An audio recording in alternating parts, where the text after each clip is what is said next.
तो सुख समृद्धि विज्ञान चैनल में हमारे सभी सुधी दर्शकों का मैं सुशील कुमार शर्मा हार्दिक स्वागत करता हूँ। जिन लोगों ने अभी तक मुझसे पारद शिवलिंग या पारद गुटिका या पारद की मूर्तियों के बारे में बात की है, भले ही उन लोगों ने 2 साल पहले की हो, 1 साल पहले की हो, उन सभी को मैं एक शुभ सूचना देना चाहता हूं। अब हम पारद गुटिका, पारद शिवलिंग और पारद के यंत्रों का भी निर्माण करने जा रहे हैं। बहुत दिन से ये काम अटका पड़ा हुआ था, अब सुचारू रूप से उस कार्य को करने में समय भी मिलेगा, सक्षम भी हूँ। जिन लोगों ने अभी तक हमारे चैनल को सब्सक्राइब नहीं किया है, वह लोग चैनल को सब्सक्राइब कर लें और घंटी का बटन अवश्य ही दबा दें। उसमें जब घंटी में ऑल का बटन आवे तो ऑल पर सेलेक्ट करके दबा दें, जिससे कि आपको जब भी हम वीडियो यहाँ अपलोड करेंगे आपको हमारा नोटिफिकेशन जाएगा, सर्वप्रथम आप हमारी इस वीडियो को देख सकेंगे। मित्रों, पारद एक अमूल्य धातु, पारद एक ऐसी धातु जो धातु होते हुए भी धातु के रूप में नहीं रहती।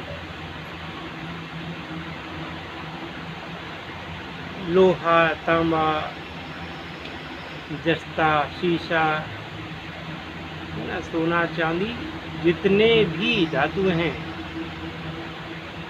वह ठोस रूप में प्राप्त होती है, और जब अत्यधिक ताप दिया जाता है तब वह गलती हैं, तब वो बहने की तरफ जैसे बहते द्रव रूप होता है, और जैसे ही उसका तापमान कम हो जाता है तो द्रव रूप खत्म होकर के पुनः वह ठोस अवस्था में प्राप्त हो जाती है।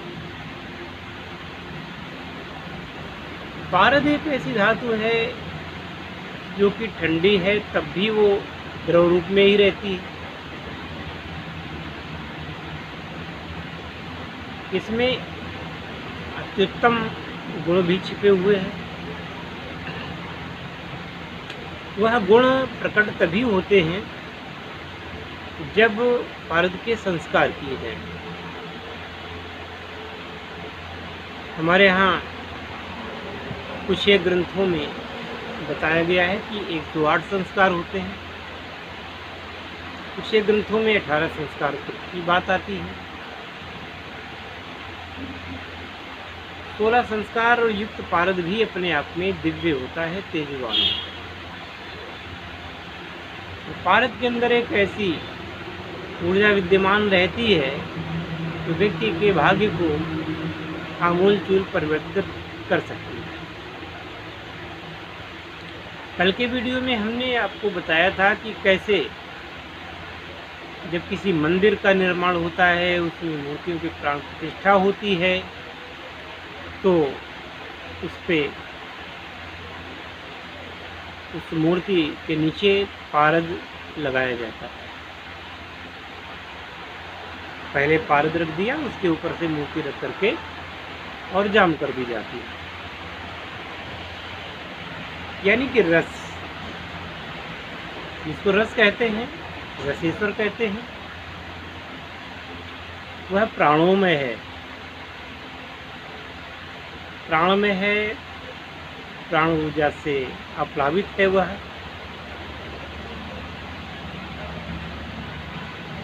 तो उसके संयोजन से उन मूर्तियों में भी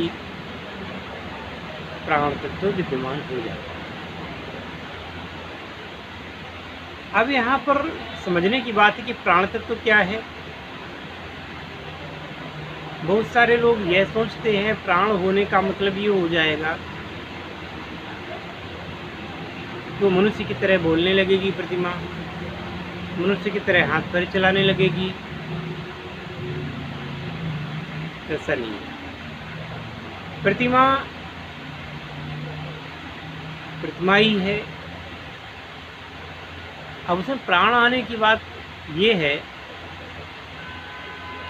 जब पारद उसके नीचे संयोजित किया जाता है और मंत्र में ध्वनि से उसे आपूरित किया जाता है, मंत्रों के माध्यम से जब प्राण प्रतिष्ठा की जाती है, उस पारद के संयोजन से उस मूर्ति में ऐसी शक्ति आ जाती है जिसको एक टक देखने से, इस मूर्ति को स्पर्श करने से, एक टक देखने से, उसकी सेवा करने से आपको फलों की प्राप्ति होने लग जाती है।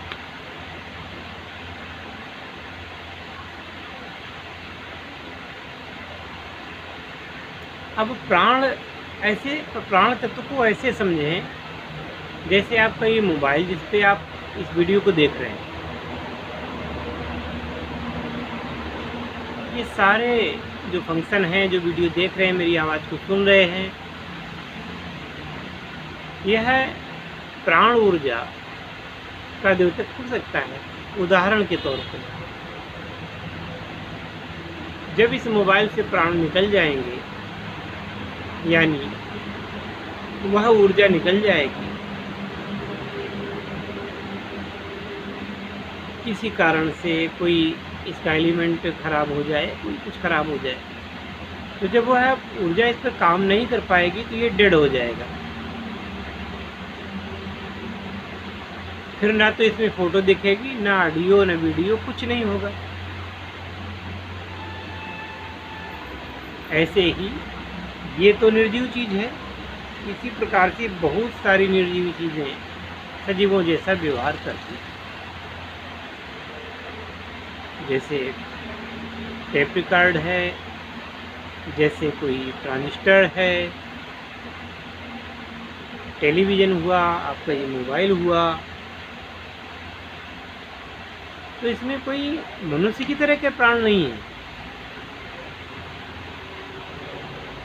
और जैसा कार्यक्रम आप तो देखना चाहते हैं, वैसा रिमोट दबाते हैं, वैसा काम होता है। इसी प्रकार से मूर्तियों की प्राण प्रतिष्ठा में, प्राण प्रतिष्ठा का तात्पर्य यहीं से आता है कि वह साधक के अनुकूल हो जाए, दर्शक के अनुकूल हो जाए और आपकी अभीप्सित मनोकामना को सिद्ध कराने में आपकी मदद कर सके। काफ़ी मैंने विस्तृत वर्णन कर दिया। अब मूल बात पर आते हैं। जो लोग असली पारद शिवलिंग बनवाना चाहते हैं, असली पारद गुटिका बनाना चाहते हैं, असली पारद की मूर्तियाँ बनवाना चाहते हैं, ऑर्डर दे सकते हैं, कह सकते हैं, और आपका काम होगा। समय लगेगा, काम होगा, लेकिन वह चीज़ें इतनी महंगी होंगी, कॉस्टली होंगी, आप सोचेंगे कि कॉस्टली होंगी तो हम क्यों लेंगे। किसी काम के पैसे होते हैं। कोई चीज़ काम कर रही है तो उसकी वैल्यू है, और काम नहीं करेगी तो वैल्यू नहीं है।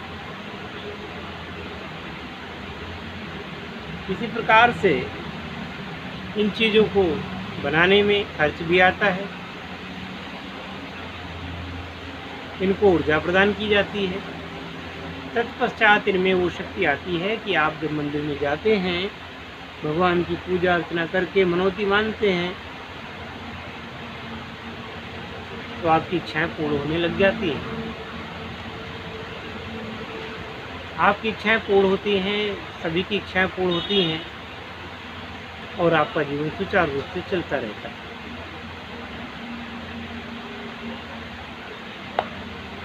तो जिन लोगों को आवश्यकता है वो संपर्क कर सकते हैं, टेलीग्राम पर संपर्क कर सकते हैं, हमारे मोबाइल फ़ोन नंबर पे संपर्क कर सकते हैं।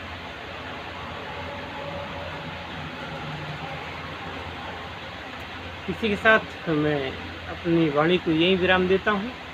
मिलते हैं अगले वीडियो में, तब तक के लिए जय श्री राम, जय शिव शंकर, जय भोलेनाथ, हर हर महादेव।